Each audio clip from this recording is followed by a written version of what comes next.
मुझे बहुत खुशी हो रही है। स्वाधीनता दिवस के अवसर पर लहराते हुए तिरंगे को देखना, चाहे वो लाल किले पर हो, राज्यों की राजधानियों में हो या हमारे आसपास हो, हमारे हृदय को उत्साह से भर देता है। ये उत्सव 140 करोड़ से अधिक देशवासियों के साथ अपने इस महान देश का हिस्सा होने की हमारी खुशी को अभिव्यक्त करता है। जिस तरह हम अपने परिवार के साथ विभिन्न त्यौहार मनाते हैं, उसी तरह हम अपने स्वतंत्रता दिवस और गणतंत्र दिवस को भी अपने उस परिवार के साथ मनाते हैं जिसके सदस्य हमारे सभी देशवासी हैं। 15 अगस्त के दिन देश विदेश में सभी भारतीय ध्वजारोहण समारोह में भाग लेते हैं, देशभक्ति के गीत गाते हैं और मिठाइयाँ बांटते हैं। बच्चे सांस्कृतिक कार्यक्रम में भाग लेते हैं। जब हम बच्चों को अपने महान राष्ट्र तथा भारतीय होने के गौरव के बारे में बातें करते हुए सुनते हैं, तो उनके उद्गारों में हमें महान स्वतंत्रता सेनानियों की भावनाओं की प्रतिध्वनि सुनाई देती है। हमें ये अनुभव होता है कि हम उस परंपरा का हिस्सा है जो स्वाधीनता सेनानियों के सपनों और उन भावी पीढ़ियों की आकांक्षाओं को एक कड़ी में पिरोते हैं, जो आने वाली वर्षों में हमारे राष्ट्र को अपना संपूर्ण गौरव पुनः प्राप्त करते हुए देखेंगे। इतिहास की इस श्रृंखला की एक कड़ी होने का बोध हमारे अंदर विनम्रता का संचार करता है। ये बोध हमें उन दिनों की याद दिलाता है जब हमारा देश विदेशी शासन के अधीन था। राष्ट्रभक्ति और वीरता से ओतप्रोत देश प्रेमियों ने अनेक जोखिम उठाए और सर्वोच्च बलिदान दिए। हम उनकी पावन स्मृति को नमन करते हैं। उनके अथक प्रयासों के बल पर भारत की आत्मा सदियों की नींद से जाग उठी, अंतर्धारा के रूप में सदैव विद्यमान रही। हमारी विभिन्न परंपराओं और मूल्यों को पीढ़ी दर पीढ़ी हमारे महान स्वाधीनता सेनानियों ने नई अभिव्यक्ति प्रदान की। मार्गदर्शक नक्षत्र की तरह राष्ट्रपिता महात्मा गांधी ने स्वाधीनता संग्राम की विभिन्न परंपराओं और उनकी विविध अभिव्यक्तियों को एकजुट किया। साथ ही सरदार पटेल, नेताजी सुभाष चंद्र बोस और बाबा साहेब आम्बेडकर तथा भगत सिंह और चंद्रशेखर आजाद जैसे अनेक महान जननायक भी सक्रिय थे। ये एक राष्ट्रव्यापी आंदोलन था जिसमें सभी समुदायों ने भाग लिया। आदिवासियों में तिलका मांझी, बिरसा मुंडा, लक्ष्मण नायक और फूलो जानो जैसे कई अन्य लोग थे जिनके बलिदान की अब सराहना हो रही है। हमने भगवान बिरसा मुंडा की जयंती को जनजातीय गौरव दिवस के रूप में मनाना शुरू किया है। अगले वर्ष उनकी 150वीं जयंती का उत्सव राष्ट्रीय पुनर्जागरण में उनके योगदान को और अधिक गहराई से सम्मान देने का अवसर होगा। मेरे प्यारे देशवासियों, आज 14 अगस्त को हमारे देश विभाजन विभीषिका स्मृति दिवस मना रहा है। ये विभाजन की भयावहता को याद करने का दिन है। जब हमारे महान राष्ट्रों का विभाजन हुआ तो लाखों लोगों को मजबूरन पलायन करना पड़ा। लाखों लोगों को अपनी जान गंवानी पड़ी। स्वतंत्रता दिवस मनाने से एक दिन पहले हम उस अभूतपूर्व मानवीय त्रासदी को याद करते हैं और उन परिवारों के साथ एकजुट होकर खड़े होते हैं जो छिन्न भिन्न कर दिए गए थे। हम अपने संविधान की 75वीं वर्षगांठ मना रहे हैं। हमारी नवस्वाधीन राष्ट्र की यात्रा में गंभीर बाधाएं आई है। न्याय, समानता, स्वतंत्रता और बंधुता के संवैधानिक आदर्शों पर दृढ़ रहते हुए हम इस अभियान के साथ आगे बढ़ रहे हैं कि भारत विश्व पटल पर अपना गौरवशाली स्थान पुनः प्राप्त करे। इस वर्ष हमारे देश में आम चुनाव हुए। कुल मतदाताओं की संख्या लगभग 97 करोड़ थी, जो एक ऐतिहासिक कीर्तिमान है। मानव समुदाय इतिहास की सबसे बड़ी चुनाव प्रक्रिया का साक्षी बने। इस तरह के विशाल आयोजन के सुचारू और त्रुटि रहित संचालन के लिए भारत का निर्वाचन आयोग बधाई के योग्य है।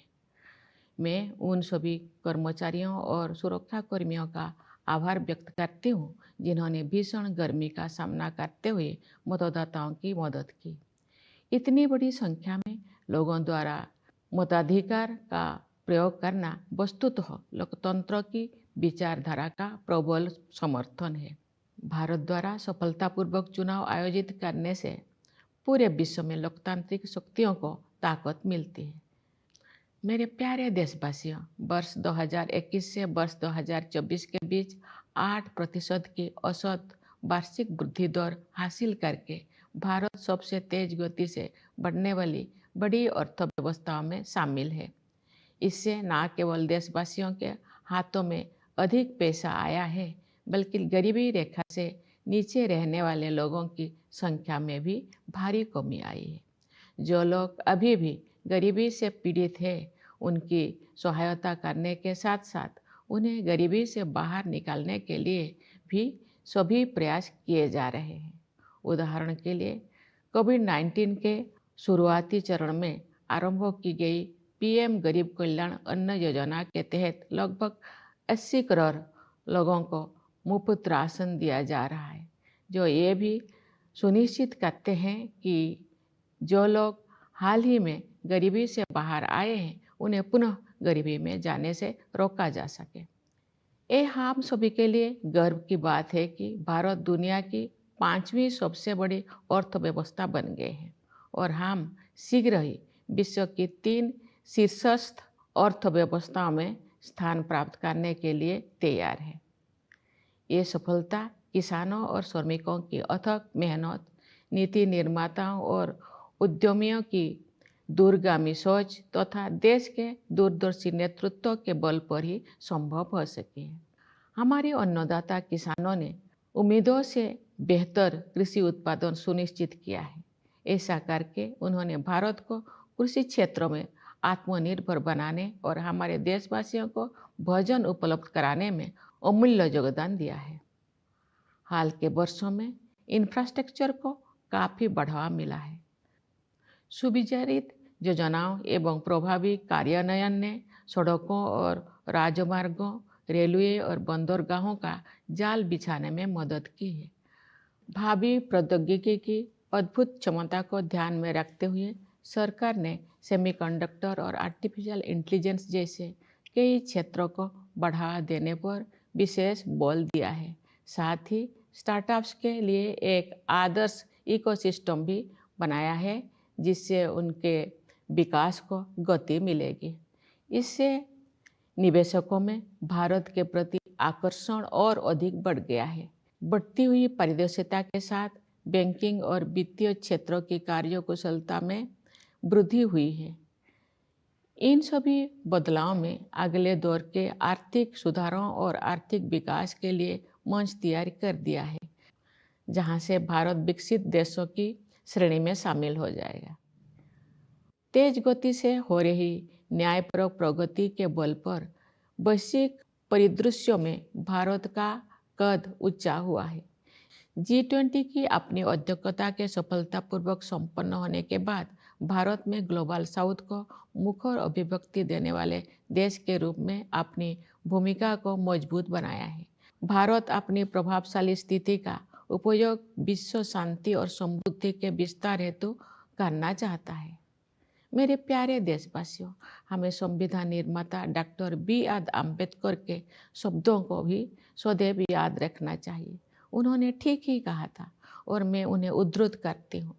हमें अपने राजनीतिक लोकतंत्र को सामाजिक लोकतंत्र भी बनाना चाहिए। राजनीतिक लोकतंत्र तब तक नहीं टिक सकता जब तक कि उसके आधार में सामाजिक लोकतंत्र ना हो। राजनीतिक लोकतंत्र की निरंतर प्रगति से सामाजिक लोकतंत्र को मजबूत करने की दिशा में की गई प्रगति की पुष्टि होती है। समावेशी भावना हमारे सामाजिक जीवन के हर पहलू में दिखाई देती है। अपनी विविधताओं और बहुलताओं के साथ हम एक राष्ट्र के रूप में एकजुट होकर एक साथ आगे बढ़ रहे हैं। समावेश के साधन के रूप में अफर्मेटिव एक्शन को मजबूत किया जाना चाहिए। मैं दृढ़ता के साथ ये मानती हूँ कि भारत जैसे विशाल देश में कथित सामाजिक स्तरों के आधार पर कलहों को बढ़ावा देने वाले प्रवृत्तियों को खारिज करना होगा। सामाजिक न्याय सरकार की सर्वोच्च प्राथमिकता है।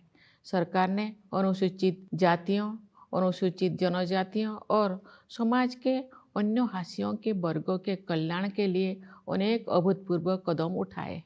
उदाहरण के लिए प्रधानमंत्री सामाजिक उत्थान एवं रोजगार आधारित जनकल्याण यानी पीएम सूरज का उद्देश्य हाशिए पर के लोगों को सीधे वित्तीय सहायता प्रदान करना है।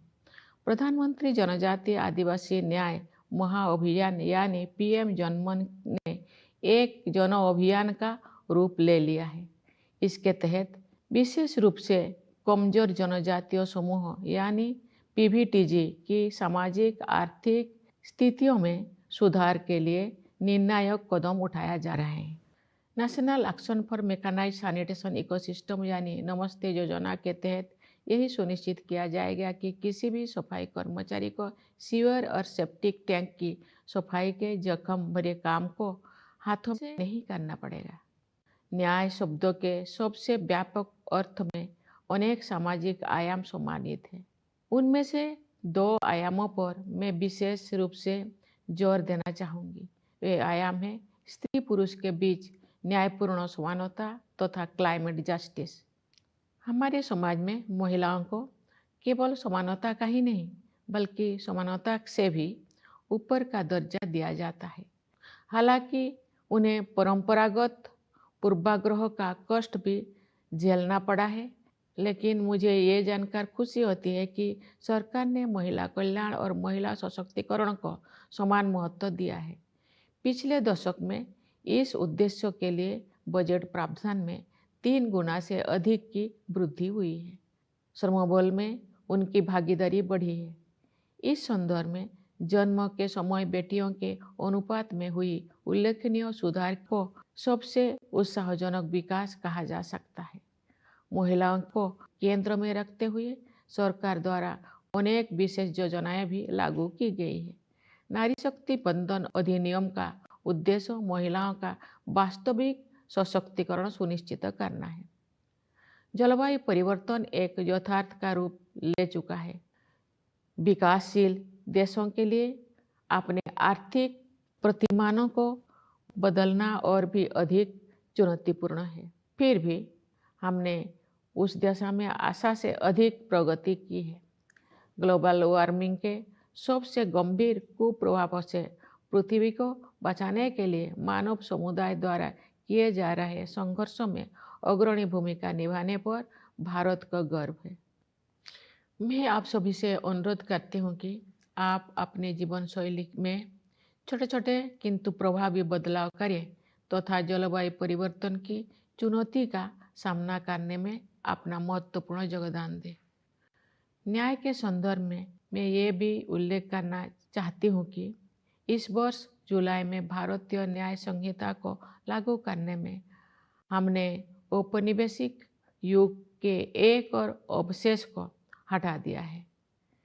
नई संहिता का उद्देश्य केवल दंड देने की बजाय अपराध पीड़ितों के लिए न्याय सुनिश्चित करना है। मैं इस बदलाव को स्वाधीनता सेनानियों के प्रति श्रद्धांजलि के रूप में देखती हूँ। मेरे प्यारे देशवासियों, आज के युवा हमारी स्वतंत्रता की शताब्दी तक के अमृतकाल को यानी आज से लगभग 1/4 सदी के कालखंड को स्वरूप प्रदान करेंगे। उनकी ऊर्जा और उत्साह के बल पर ही हमारा देश नई ऊंचाई तक पहुंचेगा। युवाओं के मनोमस्तिष्क को विकसित करना तथा परंपरा एवं समकालीन ज्ञान के सर्वश्रेष्ठ आयामों को ग्रहण करने वाले नई मानसिकता का निर्माण करना हमारी प्राथमिकता है। इस संदर्भ में वर्ष 2020 से लागू की गई राष्ट्रीय शिक्षा नीति के परिणाम सामने आ रहे हैं। युवा प्रतिभा का समुचित उपयोग करने के लिए सरकार ने कौशल रोजगार तथा अन्य अवसरों को सुलभ बनाने के लिए पहल की है। रोजगार और कौशल के लिए प्रधानमंत्री की 5 योजनाओं के माध्यम से 5 वर्षों में 4 करोड़ 10 लाख युवाओं को लाभ मिलेगा। सरकार की एक नई पहल से 5 वर्षों में 1 करोड़ युवा अग्रणी कंपनियों में इंटर्नशिप करेंगे। ये सभी कदम विकसित भारत के निर्माण में आधारभूत योगदान देंगे। भारत में हम विज्ञान और प्रौद्योगिकी को ज्ञान की खोज के साथ साथ मानवीयतापूर्ण प्रगति के साधन के रूप में देखते हैं। उदाहरण के लिए डिजिटल एप्लीकेशन के क्षेत्र में हमारी उपलब्धियों का उपयोग अन्य देशों में टेम्पलेट के रूप में किया जा रहा है। हाल के वर्षों में भारत ने अंतरिक्ष अनुसंधान के क्षेत्र में अभूतपूर्व प्रगति की है। आप सभी के साथ में भी अगले साल होने वाले गगनयान मिशन के शुभारंभ की उत्सुकता से प्रतीक्षा कर रही हूँ। इस मिशन के तहत भारत के पहले मानव अंतरिक्ष यान में भारतीय अंतरिक्ष टीम को अंतरिक्ष में ले जाया जाएगा। खेल के जगत भी एक ऐसा क्षेत्र है जिसमें हमारे देश ने पिछले दशक में बहुत प्रगति की है। सरकार ने खेल के बुनियादी ढांचे के विकास को समुचित प्राथमिकता दी है और इसके परिणाम सामने आ रहे हैं। हाल ही में संपन्न पेरिस ओलंपिक खेलों में भारतीय दल ने अपना उत्कृष्ट प्रयास किया। मैं खिलाड़ियों की निष्ठा और परिश्रम की सराहना करती हूँ। उन्होंने युवाओं में प्रेरणा का संचार किया है। क्रिकेट में भारत ने T20 विश्व कप जीता, जिससे बड़ी संख्या में क्रिकेट प्रेमी आनंदित हुए। शतरंज में विलक्षण प्रतिभा वाले युवा खिलाड़ियों ने देश को गौरवान्वित किया है। इसे शतरंज में भारतीय युग का आरंभ माना जा रहा है। बैडमिंटन, टेनिस और अन्य खेलों में हमारे युवा खिलाड़ी विश्व मंच पर अपनी पहचान बना रहे हैं। उनकी उपलब्धियों ने अगले पीढ़ी को भी प्रेरित किया है। मेरे प्यारे देशवासियों, पूरा देश स्वतंत्रता दिवस मनाने के लिए तत्पर है। इस उल्लासपूर्ण अवसर पर मैं आप सबको एक बार फिर बधाई देती हूँ। मैं सेनाओं के उन बहादुर जवानों को विशेष बधाई देती हूँ जो अपनी जान का जोखिम उठाते हुए भी हमारे स्वतंत्रता की रक्षा करते हैं। मैं पुलिस और सुरक्षा बलों के कर्मियों को बधाई देती हूँ जो पूरे देश में सतर्कता बनाए रखते हैं। मैं न्यायपालिका और सिविल सेवाओं के सदस्यों के साथ साथ विदेशों में नियुक्त हमारे दूतावासों के कर्मियों को भी अपनी शुभकामनाएं देती हूँ। हमारे प्रवासी समुदाय को भी मेरी शुभकामनाएं। आप सब हमारे परिवार का हिस्सा है। आपने अपनी उपलब्धियों से हमें गौरवान्वित किया है। आप सब विदेशों में भारत की संस्कृति और विरासत का गर्व के साथ प्रतिनिधित्व करते हैं। एक बार फिर मेरी ओर से सभी को स्वाधीनता दिवस की हार्दिक शुभकामनाएं। धन्यवाद। जय हिंद, जय भारत।